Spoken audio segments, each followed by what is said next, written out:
What a lovely day!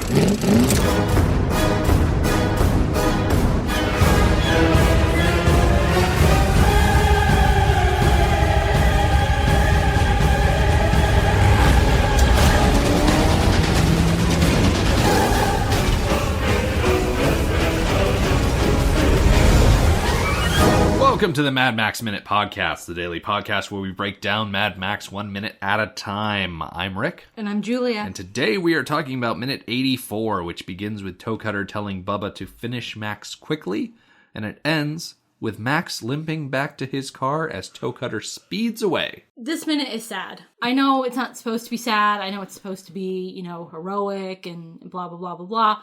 But I like Bubba. Yeah. He's an interesting character. I mean, I don't like him personally. I like his character. You do not endorse the actions that he takes during this movie. Right. But I love the way he speaks. I love the clothes that he wears. I love the way he just stands in the background. Like, Bubba's pretty awesome.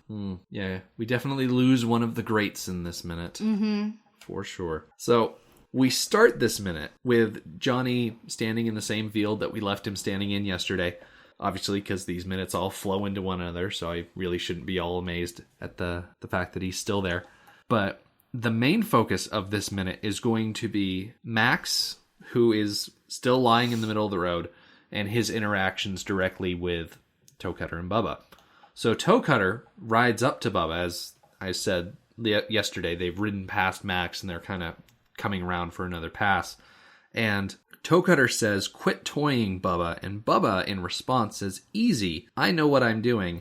And I have to ask, do you now, Bubba? What are you doing? What is your plan here? It appears that he was gonna run him over again. Yeah. Like, is it just better to run someone over when you're facing them as opposed to running over them, like, when they're facing away from you? Like, I don't know the physics or the etiquette, perhaps, of running someone over with a motorcycle. And it seems pretty foolish because he did not disable Max with the first run over. No, not even. I mean, maybe he would have disabled any normal mortal, but this is Mad Max we're talking about. Yeah, he's fueled by rage. He may be rage. missing a knee and an arm, but he's still 100%. Yeah. It makes me wonder, if killing Max was their first priority, then why did they only just run over his arm? Why didn't they just run over him? Right. Why didn't they aim for his head instead of his arm? Yeah. Like 6 inches to the left, and they would have just run him over from,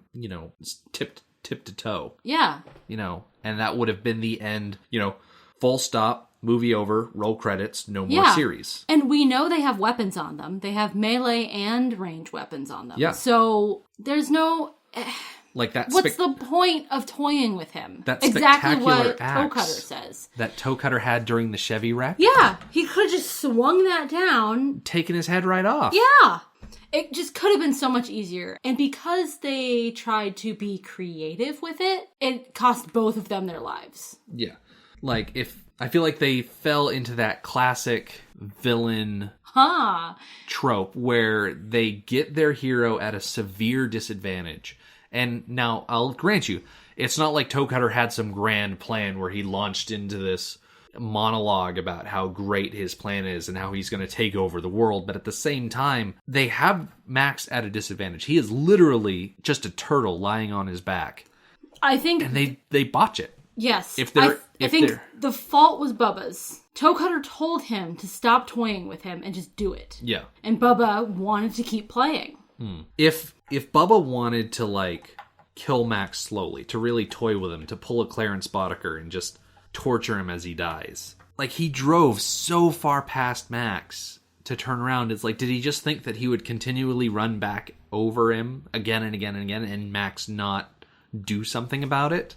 Right, because they went so far past him, they stopped, had a little mini conversation, and then Bubba started back, gave Max plenty of time to get the gun. Yeah. I mean, granted, Max is still obsessed with that sawed-off shotgun. Right, he didn't actually need that much time, because he had his revolver. Exactly. That he never touched. So, as Bubba spins up and starts riding back towards Max, he kind of does this thing where he stretches his left arm up over his body and does like a half roll to grab the shotgun that way, so that way when he fires it, he's holding it in his left hand, but it's like, okay, Max, that's a great maneuver there. Good job, buddy. You've worked really hard to get this shotgun. Glad you got to use it. But at the same time, maybe that would have been a good move to do the first time. Right. Before your arm got rolled over. I don't understand why this more difficult maneuver worked when, in last minute, the simpler maneuver didn't work. Yeah. Like all of a sudden he's more motivated because he's lost an arm? Like, maybe it's a trick of the editing. Maybe the time between Bubba starting towards Max and Bubba actually running over Max's arm, maybe that was a shorter span of time, and we're just not noticing it because of how we split up these minutes. But at the same time, he shouldn't have been reaching for that shotgun to begin with, because he had his service revolver literally right under his arm. Yeah. Maybe he wanted the shotgun so badly because it was more of a sure thing. I will give you... to hit something to prevent what might happen. I will definitely give you that a shotgun provides more of a concussive hit to a target. Right. Because it is... Because he needed to stop this person in their tracks. Yeah, it's a lot of small pellets and giving a lot of force over a larger area. Yeah. As With opposed the to revolver, a gun, which would just, he would have had to... He'd have to pull off several shots to right. do the Or same like thing. a perfect headshot. Bring Yeah. him down in one shot. So...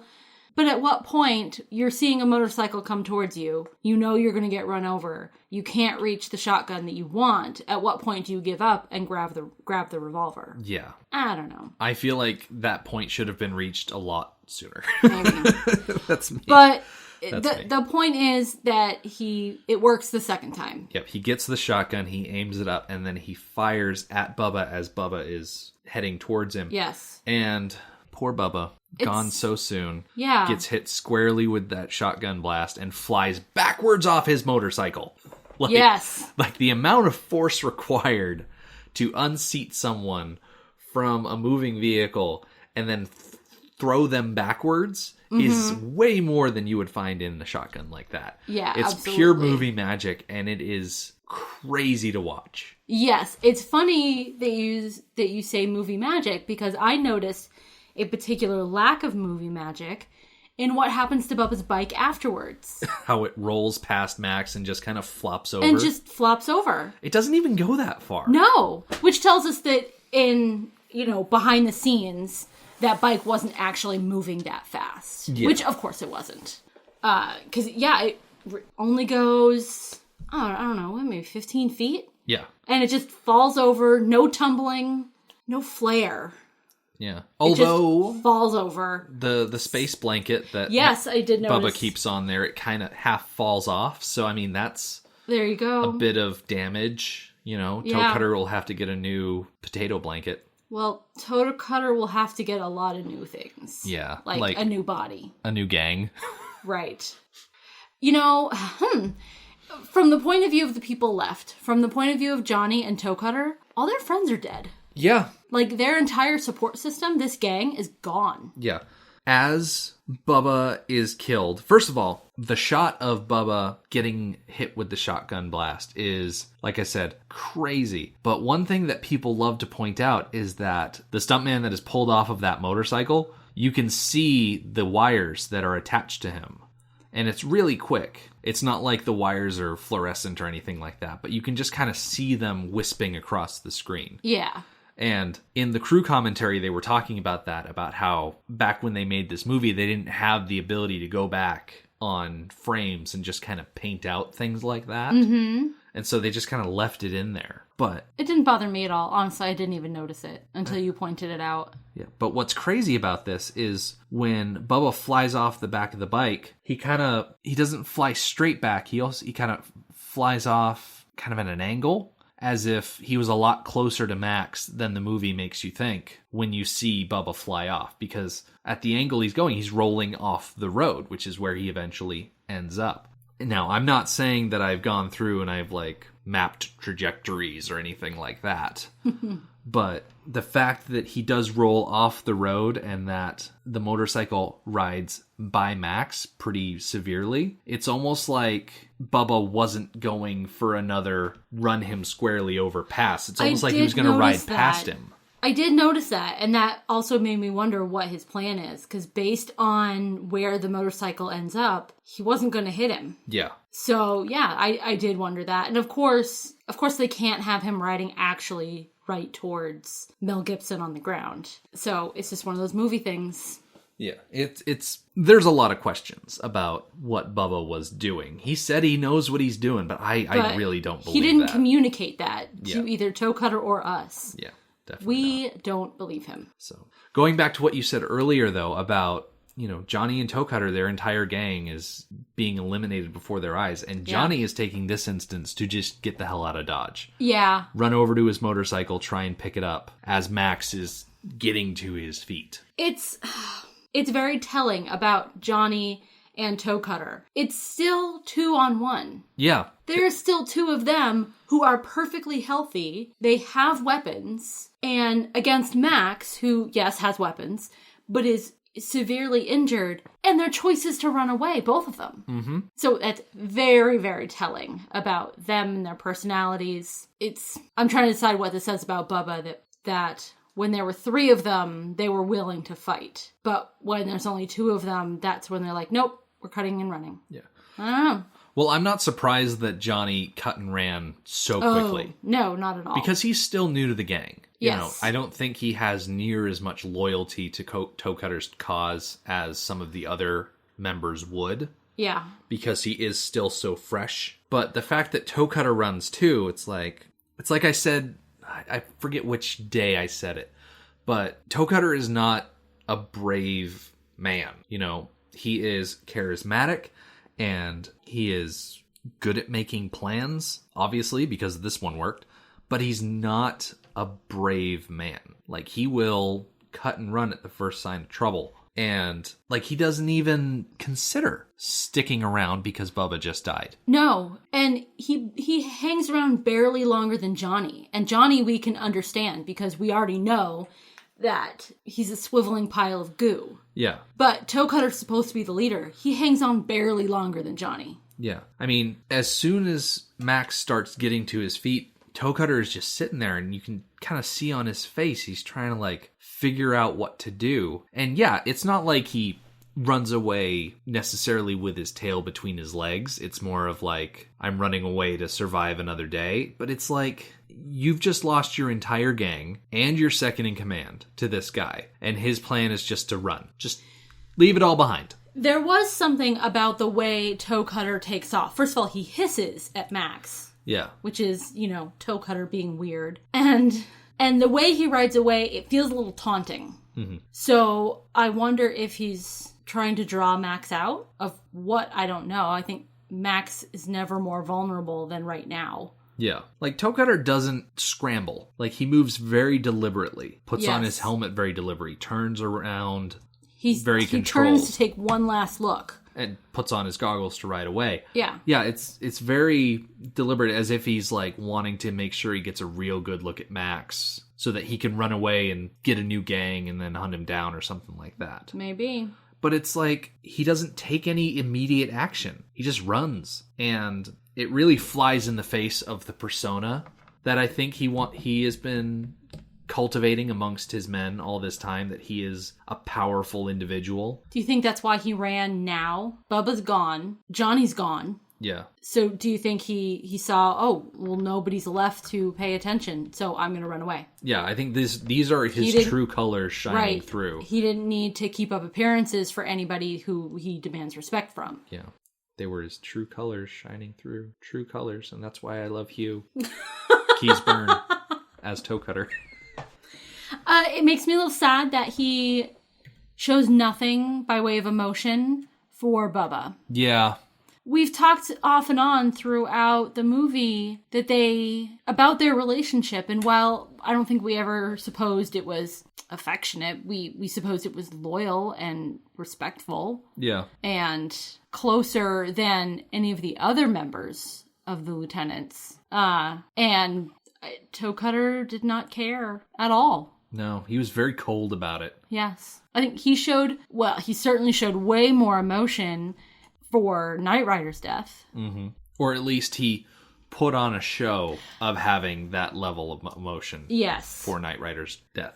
Yes. I feel like Toe Cutter is just that level of sociopathic where he probably just doesn't feel much of anything. Like, he's able to put on a show. Right. He knows when he should feel something and when showing it will benefit him in some way. Yeah. But at the same time, it's just he doesn't. Yeah. It's very unsettling. It is. Definitely. It reminds me of the scene back in We Jerusalem when they claimed the body from the train station. Mm-hmm. He shooed everybody else off the platform, presumably so he could have some time alone with the body, with Knight Rider, to say goodbye and mourn him. But then when we cut back to him, he wasn't even near the coffin. Yeah, he was just kind of hanging out. So we saw even then he was putting on a show. Yeah, oddball. And now he's not performing for anybody anymore. He just whoop, right away. Yep. So he's gone. Leaving Max behind to hobble and shuffle his way back to his interceptor. Yes. Which is, we'll get into it next minute, but it's painful to watch. Yeah.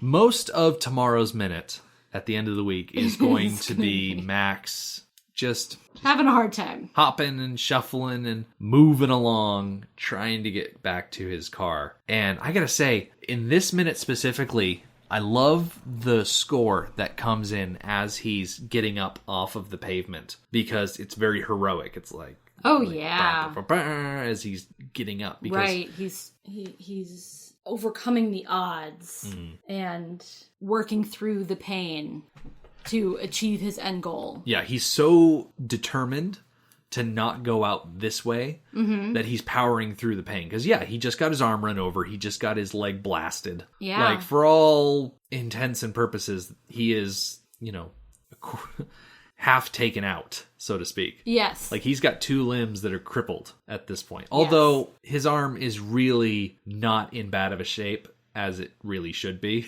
Right. It should be a lot worse, but I don't know. He does treat it like a dead limb. Yeah. For the rest of the movie. So it's interesting.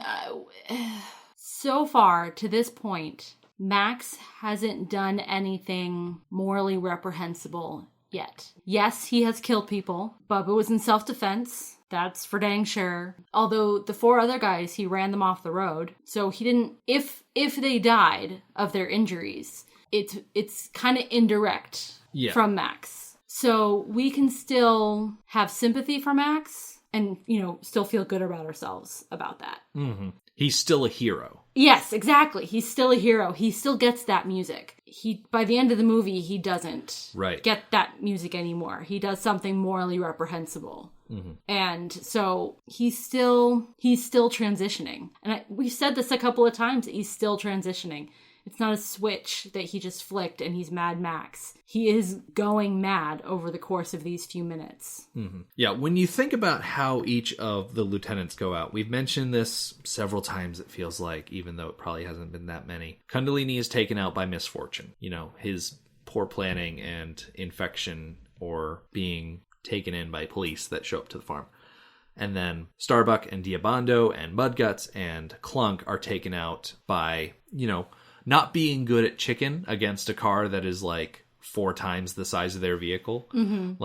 And we don't know specifically if they live or die. Right. At this point, the only person we know for sure is dead is Bubba. Right. So Bubba is the first member of the gang that he's taken out that he has directly ended the life of. Yes. You could argue that when he caused the motorcycles to crash, that was him directly killing them. But it's like, at the same time, it's not Max that killed them. It's, hitting the river and drowning. It's getting run over by your own motorcycle as it crashes on the road. Yes, he caused them to crash, but it's the crash that killed them if they died. This specifically is Max taking Bubba's life. Right. It's not like he did it with his own 2 hands. Yeah, which I've got to say, in the grand scheme of things, the fact that Bubba ran over Max and then was going to run over again, that was really the most that Bubba has done in this movie, could you say? Having gotten to know Bubba, I feel like I want to go back and watch the Chevy scene and specifically look at what he does. It's not a lot. I remember going through and watching the cuts. I don't think Bubba ever actually swings at the Chevy. Yeah, he seems very nonviolent, which is funny because he presents himself very intimidating. Oh, yeah. There's a story that the actor took his paycheck into the bank to get it cashed, and the bank tellers refused to serve him and asked him to leave because of his appearance. Right. Because he was, still in costume, because that's just what he wore that day. Yeah. That's how they did it. But as far as actual contributions to the activities of the gang, Bubba doesn't really do all that much. But his presence is what really matters. Yes. That quiet menace that he adds to scenes, and the fact that he is Toe Cutter's second in command. Like, that's really where his strength lies. Mm-hmm. It's interesting that now he chose to be violent, when he has chosen not to be violent at other times. I kind of see it as when you are high up on the totem pole, you can delegate things. You can have other people take care of that stuff for you. Mm-hmm. And so this is the first instance that we've had where, as far as the plan goes, Bubba is the one that is taking point on this. In other times, it's been Mudguts or Johnny or other people that are really the tip of the spear. In this instance, this is finally the instance where we see it has fallen on Bubba. Yeah. And... because heaven forbid it fall on Toe Cutter. Yeah, I mean... I say that, but he's the one that ran over Jesse, so I don't know. Yeah. He did dirty work. He took point on attacking the Chevy, and he was the one who ran over Jesse, so... Yeah, Toe Cutter has done quite a bit. He has done quite a bit. But... it's interesting that Bubba's gotten away. So before clean. Now. Yeah. Yeah, it is definitely... well, odd. This one time was his downfall. Yeah, I wonder if it was just him being out of practice. He'd been delegating for so long that when the task finally came to him, he botched it. Yeah. He botched it hard. Yeah, he kind of did. Mm-hmm. So there's not much left to talk about this minute. It's going to be another short episode. That's the thing about these minutes where it's mostly reverse shot on one character looking at the other. You can only talk about expressions so many times before you just... oh, we'll get lots more of that tomorrow. Oh, yeah. A lot of Mel Gibson emoting and contorting his face and moving around and whatnot. So that'll be fun. I'm sure. In the meantime, you can check out our website, which is madmaxminute.com. You can follow us on Twitter at madmaxminute, like us on Facebook, and join our listeners page, Mad Max Minute Beyond Microphone. Thank you for joining us for Mad Max Minute number 84. We'll see you tomorrow. Motorbikes and leather men, take me to the edge of the dream.